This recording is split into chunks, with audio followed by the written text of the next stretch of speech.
সচিব পর্যায়ের সুপারিশ প্রণয়ন কমিটির মাননীয় আহ্বায়ক ও অন্যান্য সচিব মহোদয়ের দৃষ্টি আকর্ষণ করছি। যারা আমার এই ভিডিওটা দেখবেন সবাই শেয়ার করে প্রচার করে মাননীয় সচিব মহোদয়ের নজরে আনার জন্য চেষ্টা করবেন। প্রিয় মহোদয়, সর্বনিম্ন বেতন স্কেল আমরা ৩৫,০০০ টাকা দাবি করেছিলাম। তার পিছনে যে যুক্তি সেগুলি তুলে ধরছি। 2020 সালে নর্মালি পে স্কেল হবার কথা ছিল। 2020 সালে যদি পে স্কেল হতো তাহলে ৮,২৫০ টাকার স্কেলটা নর্মালি ১৬,৫০০ টাকায় দাঁড়াতো।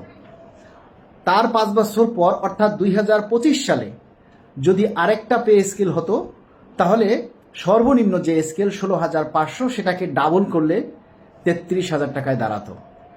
যেহেতু নিম্ন পর্যায়ের 20তম গ্রেড থেকে শুরু করে কয়েকটা গ্রেডে 100% উপরে বৃদ্ধি পায় এবং বাজার মূল্য ও আনুষঙ্গিক বিবেচনায় আমরা সর্বনিম্ন ৩৫,০০০ টাকা দাবি করেছিলাম।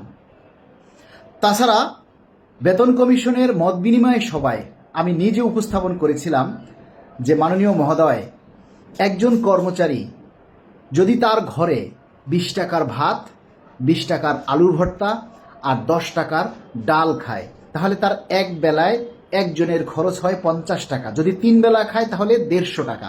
একইভাবে যদি সে সারা মাস খায় ডাল, আলুর ভর্তা আর ভাত তাহলে তার খরচ হয় 4,500 টাকা। সরকারি হিসাব অনুযায়ী একটা পরিবারে 6 সদস্য যদি ওই একই খাবার কন্টিনিউ খায় ডাল, আলুর ভর্তা আর ভাত তাহলে এক মাসে শুধু ভাতের জন্য খরচ হয় 27,000 টাকা। প্রিয় মহোদয়, সারা মাস একটা পরিবার শুধু ডাল, আলুর ভর্তা আর ভাত খেলেই যদি 27,000 টাকা খরচ হয়, তারপরে তার বাসা ভাড়া, বিদ্যুৎ বিল, গ্যাস বিল, পানি বিল, শিক্ষা ব্যয়, চিকিৎসা ব্যয়, আনুষঙ্গিক তার যে বস্ত্র থেকে শুরু করে সাংসারিক অন্যান্য জিনিসপত্র সব মিলিয়ে একজন নিম্নতম গ্রেডের চাকরিজীবীরও মাসে 50,000 টাকার উপরে ব্যয় হয়।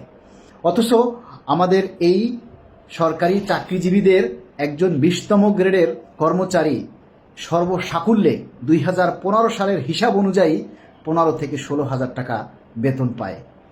কি করে এই টাকা দিয়ে বেঁচে থাকা সম্ভব আপনারাই বলুন। যাচাই বাছাই করে পে কমিশন 2025-এর সুপারিশ অনুযায়ী সর্বনিম্ন স্কেল দাঁড় করিয়েছেন 20,000 টাকা। আমরা সেটাও মেনে নিয়েছি। এখন সেই পে কমিশনের রিপোর্ট যাচাই বাছাইয়ের জন্য আপনাদের সুপারিশ প্রণয়ন কমিটি করা হয়েছে। আপনাদের এই যাচাই বাছাইয়ে যদি আমাদের সর্বনিম্ন গ্রেডের যে নির্ধারণ হয়েছে সেখান থেকেও যদি কাটছাট করা হয় তাহলে যে বাজার মূল্য তার সাথে আদৌ কোনো সামঞ্জস্য থাকবে না। তাহলে একজন কর্মচারীকে আবার তার সেই অভাব বলেই তাকে তার জীবন অতিবাহিত করতে হবে।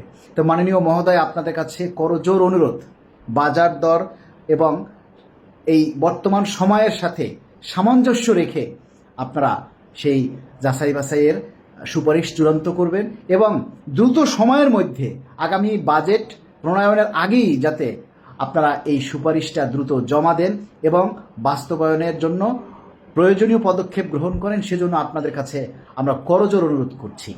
আপনারা এই দাবিটা জোরালোভাবে প্রচার করে মাননীয় প্রধানমন্ত্রী, সুপারিশ প্রণয়ন কমিটি সহ সরকারি নীতি নির্ধারক যারা রয়েছেন তাদের প্রত্যেকের যাতে নজরে আসে, এ ব্যাপারে আপনারা সবাই সর্বাত্মক সহযোগিতা করবেন, কেননা দাবিটা আপনার। সবাইকে ধন্যবাদ এবং যারা সচিব প্রণয়ন কমিটিতে আছেন তাদের সকলের সুস্বাস্থ্য ও দীর্ঘায়ু কামনা করছি এবং মাননীয় প্রধানমন্ত্রীর উজ্জ্বল ভবিষ্যৎ, সুস্বাস্থ্য ও দীর্ঘায়ু কামনা করছি। আসসালামু আলাইকুম।